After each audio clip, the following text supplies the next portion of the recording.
Hello నమస్తే. నేను ఎల్లి శ్రీనివాస్. ఈరోజు ఆంధ్రజ్యోతి పేపర్లో వచ్చిన వార్తలు చూద్దాం. ఆంధ్రజ్యోతిలో బ్యానర్ ఐటము తల్లికి వందనంతోని జీఎస్టీలో జోష్ వచ్చిందట. అంటే తల్లికి వందనం ఇది వాస్తవంగా అమ్మఒడి కార్యక్రమంతోని వైఎస్ జగన్మోహన్ రెడ్డి 2019లో ఎన్నికల్లో గెలిచిన తర్వాత పెట్టారు. దాన్ని కంటిన్యూషన్‌గా చంద్రబాబు నాయుడు గారు అంటే జగన్మోహన్ రెడ్డి బట్టలు నొక్కి అమ్మ ఒడి ఇచ్చిండు కాబట్టి నేను తల్లికి వందనం ఇవ్వకపోతే ఓట్లు పడవు కాబట్టి జగన్మోహన్ రెడ్డి కుటుంబంలో ఒక విద్యార్థి అంటే చదువుకునే విద్యార్థులకి ఇస్తారన్నట్టు. ఇంటర్మీడియేట్ లోపు చదువుకునే విద్యార్థులు ఉన్న కుటుంబంలో ఉన్న కుటుంబ సభ్యులకి అంటే తల్లికి అంటే ఆ పిల్లల చదువు నిమిత్తం ఇస్తారు ఖర్చుల కోసం. దాన్ని పిల్లలు ఎంతమంది ఉంటే అంతమంది ఇస్తా అన్నాడు.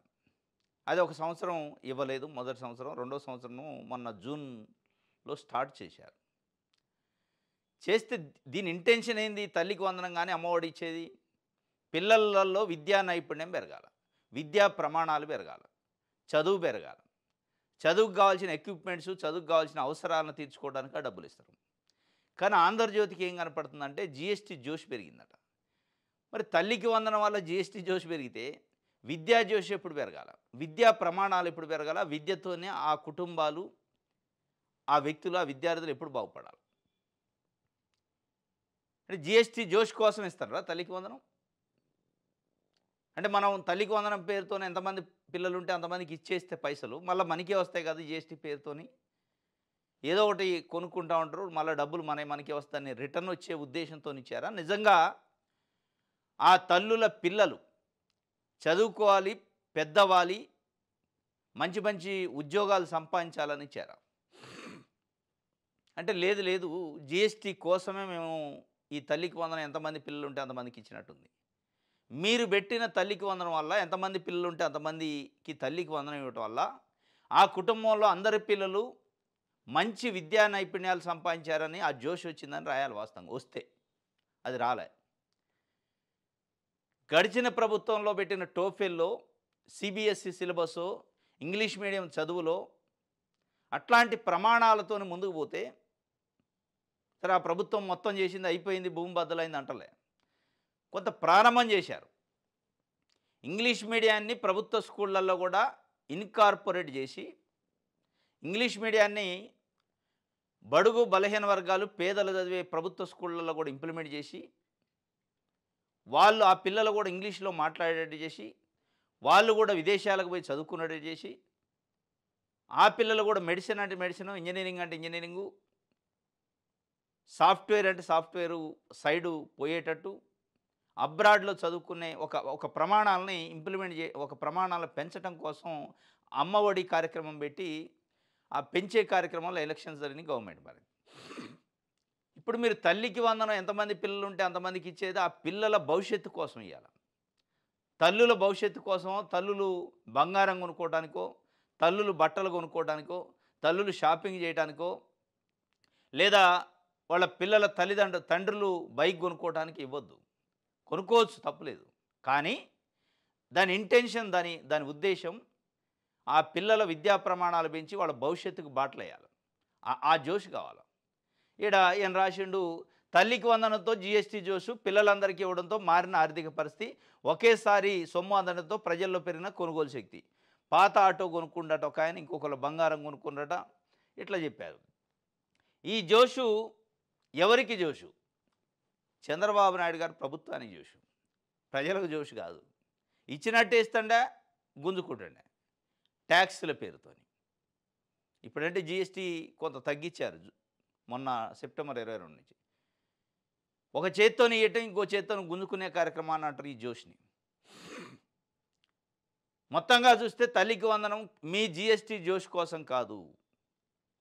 పేద విద్యార్థుల జీవితాల్లో వెలుగు కోసం, వాళ్ళ జీవితాల్లో జోష్ కోసం, వాళ్ళ విద్యలో జోష్ కోసం, వాళ్ళ విద్యా ప్రమాణాలు పెరగటానికి ఉండాలి.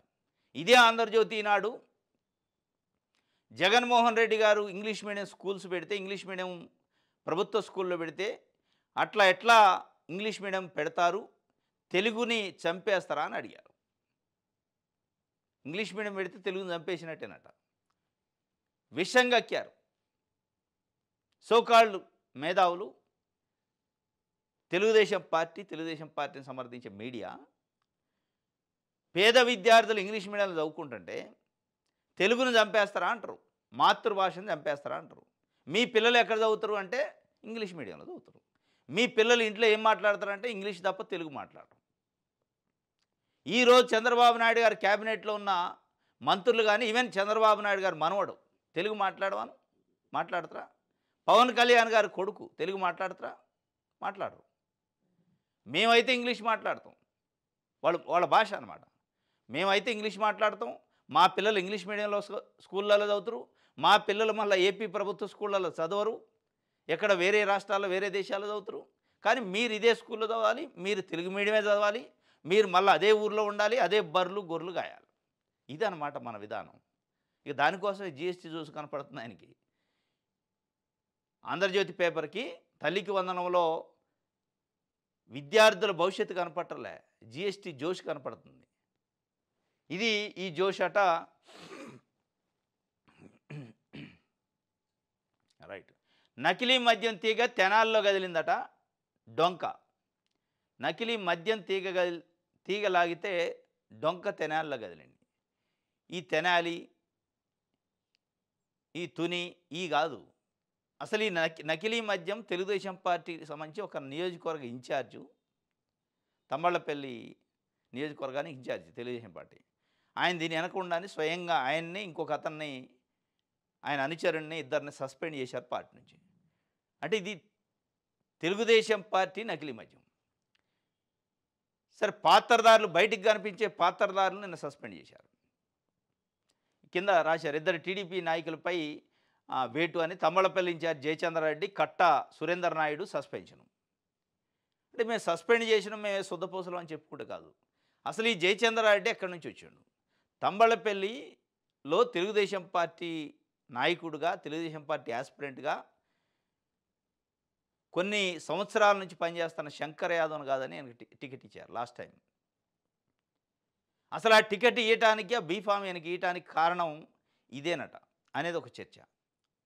ఈయనకు ఆ మద్యం, నకిలీ మద్యం తయారు చేసే దాంట్లో అనుభవం ఉంది. నకిలీ మద్యం తయారీ ఆ గ్రూప్తో సంబంధాలని ఈయన మనం గవర్నమెంట్ వస్తే వాడుకొని ఇబ్బడి మొబ్బడిగా డబ్బులు సంపాదించవచ్చు, ప్రజలకు నకిలీ మద్యాన్ని తాగించు అనే ఒక స్కెచ్తో కొంతమంది నాయకులు దీని వెనక పాత్రదారులు కాకుండా సూత్రధారులు ఉంటారు. ఆ సూత్రధారులు ఎవరు? మరి ఆ పాత్రదారులని సస్పెండ్ చేసి వదిలేస్తే సరిపోద్ది. ఇప్పుడు ఈ మద్యం కుంభకోణం పైన 2019-24 మధ్యలో జగన్మోహన్ రెడ్డి గవర్నమెంట్ కాలంలో 35,000 కోట్ల రూపాయలు మద్యం కుంభకోణం జరిగిందని సిట్టు ఒకటి వేశారు. ఆ సిట్టు కోసం ఆంధ్రజ్యోతి ఈనాడులో రోజు ఒక 2-3 పేజీలు వార్తలు రాస్తూ ఉంటారు, పేజీలే. మరి దీనిపైన ఇప్పుడు ఏ సిట్ వేయాలి? ఆ సూత్రధారులను ఎవరు కనిపెట్టాలి? ఎవరు బయటికి తేవాలి? నిజంగా ఆంధ్రప్రదేశ్లో ఉన్న పోలీసులు నిజంగా తెలుగుదేశం పార్టీ నాయకుల పైన తేలుస్తారా? దీన్ని అడిదిప్పి ఇంకో పార్టీకి లింకో లేదా వైఎస్ఆర్సీపీ నాయకులు ఉన్నారని చెప్పడానికి తప్ప నిజంగా ఆ ఉద్దేశం మీకు ఉంటుందా? చిత్తశుద్ధి ఉంటే తెలుగుదేశం పార్టీ ఇద్దరిని సస్పెండ్ చేసి వదిలేయటం కాదు, దీని వెనక్కున్న సూత్రధారుల్ని కేసు పెట్టాలి, లోపటేయాలి. పెట్టరు. సూత్రధారులు చాలా పెద్ద తలకాయలు ఉన్నాయట, పెద్ద తలకాయలు. ఆ పెద్ద తలకాయలు బయటకు వస్తాయి కాబట్టి ముందు ఇమీడియట్గా ఏంటంటే బయటికి రాకుండా ముందు ఇమీడియట్గా సస్పెండ్ చేసి పడేశారు. అంటే మనం చేతులు దులుపుకోవచ్చు, మేము చూసినాం ఎట్లా సస్పెండ్ చేసినాం అని చెప్పుకోవడానికి తప్ప ఇది ఉత్తుత్త సస్పెండ్ కాదు చేయాల్సింది. నకిలీ మద్యాన్ని నమ్మి ప్రజల ప్రాణాలను తీసే కార్యక్రమం, ప్రభుత్వాన్ని మోసం చేసే కార్యక్రమం, ప్రభుత్వ ఆదాయాన్ని గండిగొట్టే కార్యక్రమం చేస్తే సస్పెండ్ చేసి వదిలేస్తే అయిపోతుంది. ఈ సస్పెండ్ అయిన నాయకులైనకున్న పాత్రదారులు, సూత్రధారులు ఎవరు? అది కనిపెట్టే దమ్ము, ధైర్యం నిజంగా ఇప్పుడున్న పోలీసులకు ఉంటుందా అంటే ఉండదు. ఎట్టి పరిస్థితులు ఉండే అవకాశమే లేదు. ఎందుకంటే మన సువేందర్ రెడ్డి గుంటూరులో ఒక సోషల్ మీడియా యాక్టివిస్ట్ పైన, అంటే తెలుగుదేశం పార్టీకి ప్రభుత్వానికి వ్యతిరేకంగా ఒక చిన్న పోస్ట్ పెట్టిండని చెప్పి పోలీసులను ఉపయోగించి అక్రమంగా గంజాయి కేసుని అతని మీద మోపి అరెస్ట్ చేసి లోపటేస్తే హైకోర్టు స్వయంగా ఇంటర్వ్యూన్ అయ్యి వాళ్ళ భార్య పిటిషన్ వేస్తే హైకోర్టు స్వయంగా ఇంటర్వ్యూన్ అయ్యి ఏం చెప్పింది? ఆంధ్రప్రదేశ్ పోలీసులు నమ్మటానికి వీల్లేదు, ఆంధ్రప్రదేశ్ పోలీసులు దీంట్లో చాలా ఒక ఇంటెన్షనల్గా చేశారు కాబట్టి వాళ్ళపైనే ఎవరైతే ఆ social media activist Surender Reddy పైన కేసు పెట్టిన పోలీసుల పైన సిబిఐతో ఇన్వెస్టిగేషన్ చేయించండి అని చెప్పింది. ఆంధ్రప్రదేశ్ పోలీసులు కోర్టులకు సబ్మిట్ చేసే రిమాండ్ రిపోర్టు పైన నమ్మకం లేక హైకోర్టు ఒక సర్క్యులర్ ఇచ్చింది గతంలో. గుడ్డిగా పోలీసులు ఇచ్చిన రిమాండ్ నమ్మి మీరు రిమాండ్ విధించొద్దు అని మేజిస్ట్రేట్లకు చెప్పింది. పోలీసులను అనేకసార్లు హెచ్చరించింది, అయినా వాళ్ళు మారట్లే.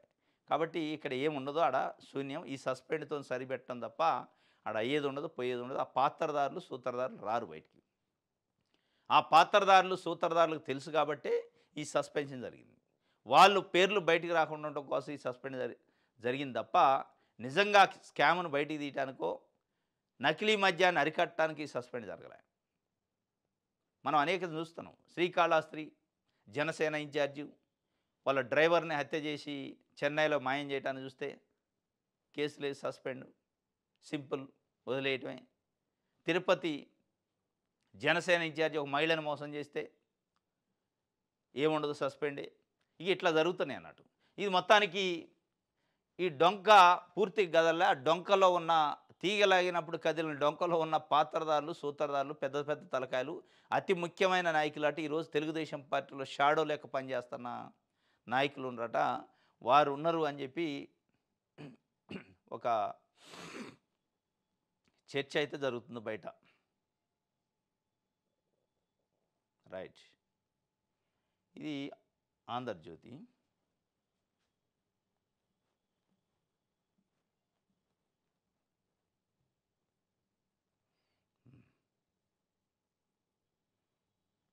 సాక్షి పేపర్ చూద్దాం.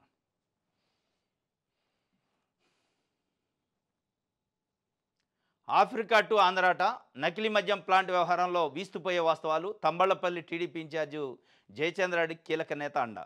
ఆ కీలక నేత ఎవరు అనేది ఇప్పుడు ఆ కీలక నేత అనేది వచ్చిందంటే కథ ఈ కేసు మూత వేసినట్టే. ఇక 2024లో చంద్రబాబు నుంచి తంబళ్లపల్లి టీడీపీ అభ్యర్థిగా బీఫామ్ తీసుకుంటున్న జయచంద్రారెడ్డితో ప్రధాన నిందితుడు జనార్దన్ రావు. ఈయన వేరే దేశంలో ఉండట. ఆఫ్రికా టు ఆంధ్ర, ఆఫ్రికాలో కూడా లింకులు ఉన్నాయట. భారీ స్థాయిలో డబ్బు ఆర్జించేలా స్కెచ్. అందువల్ల టీడీపీని ఎన్నో ఏళ్లుగా నమ్ముకున్న శంకర్ యాదవ్ను కాదని ఇతనికి టికెట్. ఎన్నికలయ్యాక ముందుగా అనుకున్న స్కెచ్ మేరకు నకిలీ లిక్కర్ దందా. రాష్ట్రంలో 2 చోట్ల, పొరుగు రాష్ట్రాల్లో 1 చోట నకిలీ మద్యం తయారీ ప్లాంటు. ములకల చెరువు ఘటన నేపథ్యంలో మిగతా 2 ప్లాంట్లు మూసివేత. అన్నమయ్య జిల్లాకు చెందిన ఓ ముఖ్య నేతతోనూ సాన్నిహిత్యం ఉంది. కీలక నేత ఆదేశాలతో వ్యవహారం సద్దుమణిగేలా చక్రం తిప్పుతున్న ఆ ముఖ్య నేత. ఇది ఆ కీలక నేత ఎవరు, ఆ ముఖ్య నేత ఎవరు? ఆ కీలక నేత ఆదేశాల మేరకే పల్లా శ్రీనివాసరావు సస్పెండ్ చేసిండా. పల్లా శ్రీనివాసరావు రాష్ట్ర అధ్యక్షుడు తెలుగుదేశం పార్టీ. ఆయన సస్పెండ్ చేయాలంటే ఈ జిల్లా నాయకులు, జిల్లా అధ్యక్షులు చెప్తే చేయడు. ఆ కీలక నేత ముఖ్యమంత్రి గారు ప్లేస్లో షాడో ముఖ్యమంత్రి లెక్క వ్యవహరిస్తున్న నాయకుడు చెప్తే తప్ప ఆ సస్పెండ్లు కావు. ఇది క్లోజ్ చేసే కార్యక్రమం కాదు. కాబట్టి దీని వెనక ఉన్న పాత్రదారులు ఎవరో మనకు అర్థమవుతుంది, సూత్రధారులు కూడా. ఇదే విషయం పైన ఆంధ్రజ్యోతి ఏం రాసిందంటే దీని వెనక పెద్దిరెడ్డి రామచంద్రారెడ్డి హస్తం ఉందని, లేదా పెద్దిరెడ్డి రామచంద్రారెడ్డికి జయచంద్రారెడ్డి దగ్గరని. అంటే పెద్దిరెడ్డి రామచంద్రారెడ్డి చెప్తే తెలుగుదేశం పార్టీ టికెట్ చంద్రబాబు నాయుడు గారు ఇచ్చిండా. పెద్దిరెడ్డి రామచంద్రారెడ్డి మనిషికి చంద్రబాబు నాయుడు గారు బీఫామ్ ఇచ్చి ఆ ఫోటో దిగిండా. అంటే ఆంధ్రజ్యోతి కార్యక్రమం ఏంటంటే నకిలీ మద్యం అయినా పర్లేదు, ప్రజలు తాగి చనిపోయినా పర్లేదు, కానీ అది తెలుగుదేశం పార్టీ నాయకులు చేశారు కాబట్టి దాన్ని మాఫీ చేసే కార్యక్రమం చేస్తున్నాం. ఈ మాఫీ వార్తలు రాయమాకండి మీరు. ఈ మాఫీ వార్తలు రాసే బదులు మంచి వార్తలు రాయండి, ప్రజలకు ఉపయోగపడే వార్తలు రాయండి. మీకు ఎంత తెలుగుదేశం పార్టీ పైన చంద్రబాబు నాయుడు గారి పైన ప్రేమ ఉన్నా, అభిమానం ఉన్నా, లేదా కులమో ఇంకో రకంగా ఉన్నా, ఇది ప్రజల ప్రాణాలు కదా. ప్రజల ప్రాణాల కోణంలో వార్తలు రాయండి. మరి ఇంత దౌర్భాగ్యమా? ఇంత దౌర్భాగ్యం. పెద్దిరెడ్డి రామచంద్రారెడ్డికి అత్యంత సన్నిహితుడట జయచంద్రారెడ్డి. కాబట్టే లాస్ట్ ఎన్నికల్లో టికెట్ ఇచ్చినా పని చేయలే, అందుకే ఓడిపోయింది, లేదా ఓడిపోయింది. మరి లాస్ట్ టైం ఎన్నికల్లో తెలుగుదేశం పార్టీ బీఫామ్ ఇచ్చిన తర్వాత నిజంగానే మీరు అన్న పద్ధతిలో తంబళ్లపల్లిలో వైఎస్ఆర్సీపీ గెలవటం కోసం ఈయన అభ్యర్థే స్వయంగా ఇన్యాక్టివ్గా ఉంటే, దాని తర్వాత 1 ఇయర్ అయింది గవర్నమెంట్ వచ్చి, 1 ఇయర్ దాటిపోయింది. ఎందుకు ఇన్ఛార్జిగా తొలగించలే? ఎవరిని మప్పెడుతుందో ఆంధ్రజ్యోతి పత్రిక? ఎందుకు ఈ తప్పుడు వార్తలు? ఎవరి కోసం ఈ తప్పుడు వార్తలు, తప్పుడు ఇన్ఫర్మేషన్ ఇస్తారు ప్రజలకి? ఈ తప్పుడు వార్తలు, తప్పుడు ఇన్ఫర్మేషన్ ఇస్తే దాన్ని ఏమనాలి? జర్నలిజం అంటారా, పేపర్ అంటారా, దాన్ని వార్త అంటారా, కనీసం సోయి ఉండాలి కదా. ఇది రాశారు ఈరోజు పెద్దిరెడ్డి రామచంద్రారెడ్డికి అని.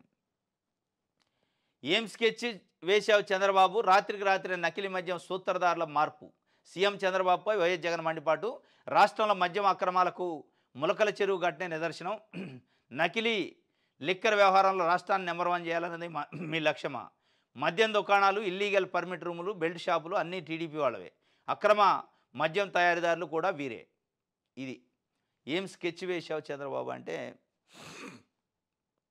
నకిలీ మద్యం విషయంలో అసలు సూత్రధారులను తప్పించే కార్యక్రమం వేరే వాళ్ళని తీసుకొచ్చి పెట్టారట. ఇదే అంశంపైన ఈరోజు ఆంధ్రజ్యోతి అత్యంత దారుణమైన విషయం పెద్దిరెడ్డి రామచంద్రారెడ్డి లింక్ ఉందంటే రాశారు. మరి ఈరోజు బెల్ట్ షాపులు ఉన్నాయి గ్రామాల్లో, గల్లీకి ఒక బెల్ట్ షాపు. ఇందాక ఆంధ్రజ్యోతిలో మనం తల్లికి వందనంతో జీఎస్టీ జోష్ పెరిగిందని రాసిండు. జీఎస్టీ జోష్తో పాటు బెల్ట్ షాపుల జోష్ కూడా పెరిగింది. విపరీతమైన బెల్ట్ షాపులు వచ్చినాయి.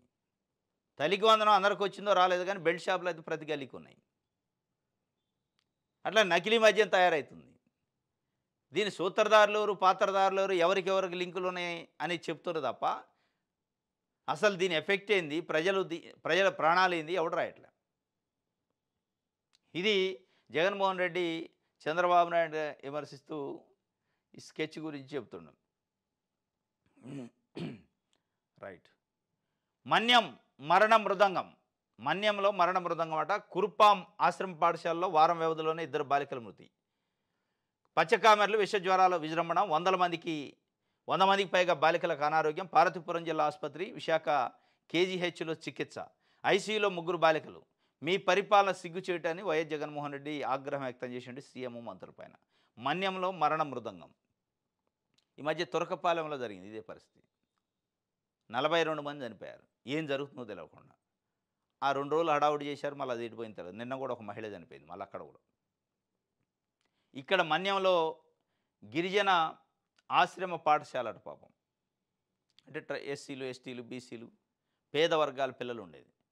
కనీసం తాగే నీళ్లు శుభ్రంగా ఇయ్యక కలుషితమైన వాటర్ ఇవ్వడం వల్ల 2 ప్రాణాలు పోయినాయి. ఇప్పుడు మళ్ళా ఐసీయూలో 3 బాలికలు ఉన్నారు. అంటే ఐసీయూలు అంటే చాలా తీవ్రంగా ఉన్నట్టు. దీనిపైన నిన్న పవన్ కళ్యాణ్ గారు డిప్యూటీ సీఎం నేను వస్తా తొందరలో, మీరు రావటం కాదు, ఆడ పని కావాలి. మీరు ఈరోజు కాదు రేపు రావచ్చు. మొన్న మత్స్యకారుల విషయంలో కూడా అదే అన్నారు. నేను అసెంబ్లీ సమావేశాల్లో ఉన్నా లేదా అనారోగ్యంతోనున్నా నేను వస్తా మీ దగ్గరికి అన్నాడు. మీరు ప్రతి దగ్గరకు పోలేదు. సమస్య ఉన్న దగ్గరకల్లా ముఖ్యమైన నాయకులు, ముఖ్యమంత్రులు, ఉప ముఖ్యమంత్రులు పోలేరు. సమస్యను పరిష్కరించడానికి మీకు ఒక అధికార యంత్రాంగం ఉంటుంది. అధికార యంత్రాంగాన్ని అలర్ట్ చేయాలి. అధికార యంత్రాంగం తప్పులుంటే వాళ్ళపైన చర్యలు తీసుకోవాలి తప్ప ఇక నేను వస్తా అంటే మీరు వచ్చిందాక అక్కడ ఐసీయూలాగో ప్రాణాలాగో అక్కడ ఉన్న సమస్య ఆగిపోదు. మీరు వచ్చిందాక ఆ సమస్య అట్లే ఉంటుంది, చనిపోతూ ఉంటారు. ఇదే పవన్ కళ్యాణ్ గారు ఇట్లాంటి సెంటిమెంటల్ ఇష్యూ వచ్చినప్పుడు నేను వస్తాను, నేను పరామర్శిస్తానని చిన్న ఉత్తరాలు రాయటం, మెసేజ్లు పెట్టడం చేస్తారు. నకిలీ మద్యం విషయంలో ఒక మాట మాట్లాడరు, యూరియా విషయంలో అయితే ఇంకొక మాట కూడా మాట్లాడరు. మరి ఎక్కడ ఉంటారో ఏం కథ కానీ మాట లేదు, ముచ్చట్లేదు. ఇంకోటి, సచివాలయ ఉద్యోగుల ఆత్మగౌరవం భగ్నం. నెల్లూరులో సచివాలయ ఉద్యోగుల సభను అడ్డుకున్న పోలీసులు, టౌన్ హాల్ గేటుకు తాళాలు, రోడ్డుపై బైఠాయించిన ఉద్యోగులు. కాకీల తీరుపై సచివాలయ ఉద్యోగులు చేసి ఆగ్రహం. నెల్లూరులో ధర్నా చేస్తున్న సచివాలయ ఉద్యోగులు వాళ్ళు పిలిపించారు. ఆత్మగౌరవం చలో నెల్లూరు అని ఇచ్చినట్టుంది. ఆత్మగౌరవ సభకి పెట్టుకుంటే దాన్ని భగ్నం చేశారట. అంటే వాళ్ళకి ఏంటంటే గ్రామ వాలంటీర్ల పని అంతా మానెత్తిన పెట్టారు. మాకు వర్క్ లోడ్ అవుతుంది, ప్లస్ ఆ సర్వీస్ రూల్స్ అవి కూడా వాటి విషయంలో రిప్రజెంటేషన్లు ఇచ్చారు ప్రభుత్వానికి. మా సమస్యలను పరిష్కరించండి అని. మీకు సమస్య ఎక్కడదని ప్రభుత్వం అంటది. అసలు వాళ్ళ సమస్య కిందనే తీసుకోవట్లే. మొత్తానికి పిలిపించారు. నెల్లూరులో ధర్నా చేస్తుంటే వాళ్ళని ఎక్కడెక్కడ పట్టుకొని అడ్డుకున్నారట పోలీసులు. ఇది చిలికి పెద్దదయ్యేటట్టే ఉంది.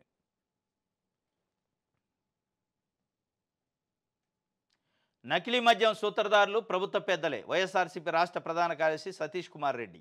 ఇది ముమ్మాటికి ప్రభుత్వ ప్రాయోజిత దందానే. సీఎం చంద్రబాబు దీనికి సమానం చెప్పాలి. ఆయన ఏం చెప్తున్నారు? ములకల చెరువులోనే 5 ఏళ్లలో 500 కోట్ల దందా జరిగిందట. నకిలీ మద్యం సూత్రధారులు ప్రభుత్వ పెద్దలే అంటున్నారు. వాళ్ళు జస్ట్ ఇట్లా ఒక చిన్న సస్పెండ్ చేసి వదిలేశారు. ఇక పెద్దలు బయటికి రారు, మనం చూడం. రైట్. ఆంధ్రప్రదేశ్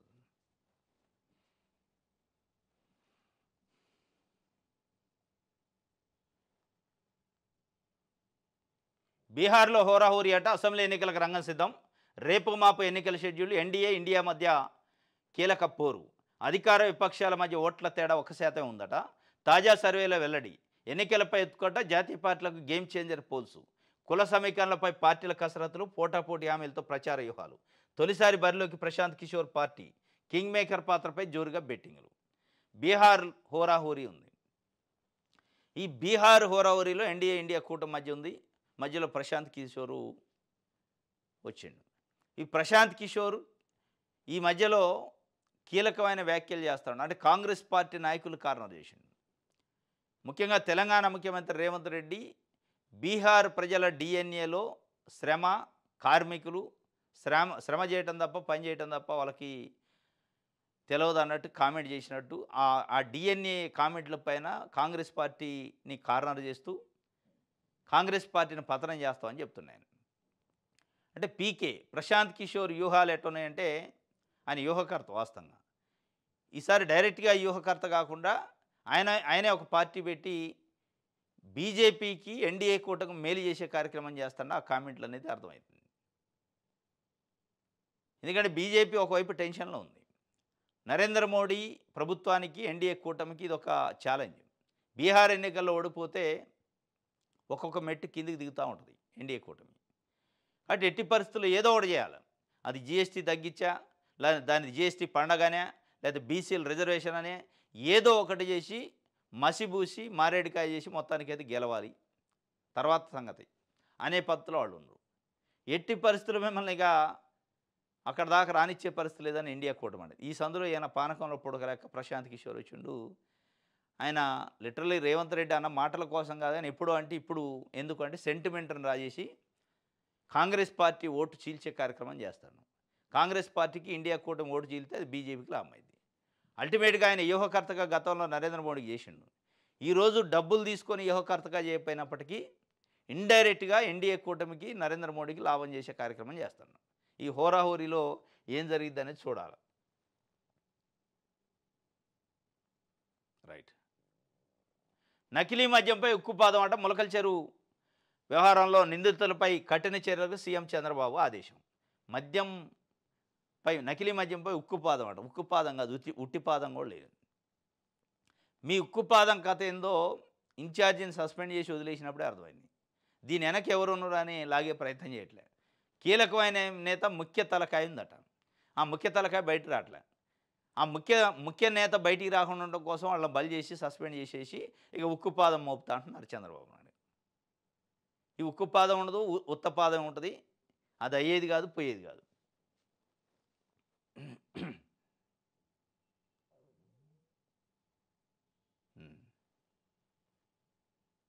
రైట్.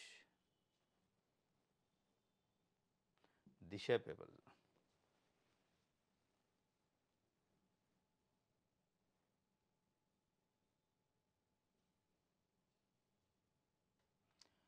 ఆటో డ్రైవర్లకు చంద్రబాబు మార్కు మోసం. 13 లక్షల మంది లబ్ధిదారులు ఉంటే 2,90,000 మందికే పథకం వర్తింపు. ఆటో డ్రైవర్ల డ్రెస్లో ఫోటోలకు పోజులు. ఎన్నికల హామీలకు ఆచరణకు పొంతం లేదు. సీఎం చంద్రబాబుపై ఏపీసీసీ చీఫ్ షర్మిలారెడ్డి ధ్వజం. ఆటో డ్రైవర్లకు చంద్రబాబు, లోకేష్ గారు, పవన్ కళ్యాణ్ గారు మేము ఆటో డ్రైవర్ల సేవలు అని పథకం పెట్టారు. అది సేవ కాదు, బురిడి కొట్టించడం, మోసం చేయటం అని ఆటో డ్రైవర్లు అంటున్నారు. అదే విషయాన్ని పీసీసీ అధ్యక్షురాలు షర్మిల గారు ఇది నామమాత్రమా, ఏదో తూతూ మాత్రమైన విమర్శ తెలియదు కానీ ఆమె జనరల్గానే గవర్నమెంట్ పైన కంటే ప్రతిపక్ష నేత జగన్మోహన్ రెడ్డి పైన కామెంట్లు చేస్తూ ఉంటారు. నిన్న ఇక అనివార్యమైన పరిస్థితుల్లో ఆటో డ్రైవర్ల పైన ఇక సింపతి చూపించారు. మోసం చేసిండు ఆటో డ్రైవర్లకు బాబు మార్కు మోసం అని చెప్పి. ఈ బాబు మార్కు మోసం మీకు లేటుగా అర్థమైంది. ఇది ఆల్రెడీ 1 ఇయర్ ఎగ్గొట్టిండు. ఈ బాబు మార్కు మోసంలో తల్లికి వందనం విషయంలో ఇప్పటికే 10,35,000 మంది తల్లులకి రాలే తల్లికి వందనం. ఆ విషయంలో మీరు మాట్లాడాలి. రైతు భరోసా విషయంలో లక్షల రైతులకి రాలే. కానీ ఇక్కడికి వచ్చి వాళ్ళకి మాట్లాడారు, సంతోషం. 13 లక్షల మంది లోకేష్ గారి స్టేట్మెంట్ అది. యువగళంలో 13 లక్షల మంది ఆటో డ్రైవర్లు ఉన్నారు, వాళ్ళకి మేము స్కీమ్ పెడతామని చెప్పారు. ఈరోజు 2,90,000 మందికి ఇచ్చి దానికి పెద్ద పెద్ద యాడ్లు వేసి ఒక్కొక్క పేపర్లో పేజీ యాడ్ దాదాపు 20-30 పేపర్లు ఇచ్చారు. లక్షల రూపాయలు, కోటి రూపాయలైనా ఆశ్చర్యం లేదు. వాటిని పెడితే ఇంకా కొంతమంది ఆటో వాళ్ళకి డబ్బులు వచ్చాయి. ఇక దాంట్లో మళ్ళా నారా లోకేష్ గారు బొమ్మ. అంటే ఈ స్కీములు పెట్టేది కేవలం నారా లోకేష్ గారిని ఎలివేట్ చేయడానికి, ఆయన ఫోటో వేసుకొని యాడ్ చేయడానికి అన్నట్టుంది. దేనికి యాడ్ వాస్తవంగా? తీసుకునేది ఆటో డ్రైవర్లు, ఇచ్చేది ప్రభుత్వం. తెలియదా? ఆటో డ్రైవర్ లిస్ట్ ఉంటుందో చూసుకుంటారు, వాళ్ళే వచ్చి తీసుకుంటారు. దానికోసం యాడ్ ఎందుకు? దాంట్లో పెద్ద పెద్ద ప్రకటనలు ఎందుకు? ఈ పబ్లిసిటీ ఎందుకు? అంటే కేవలం మీరు ప్రజల కోసం కాదు, పబ్లిసిటీ కోసం స్కీములు పెడుతున్నట్టు ఉంది. ఇది మోసం గురించి రాశారు. రైట్, ఇది దిశకి సంబంధించి. రైట్, ఇది ఈరోజు న్యూస్ అనాలిసిస్. రేపు తాజా వార్తలతో తిరిగి కలుసుకుందాం. Thank you.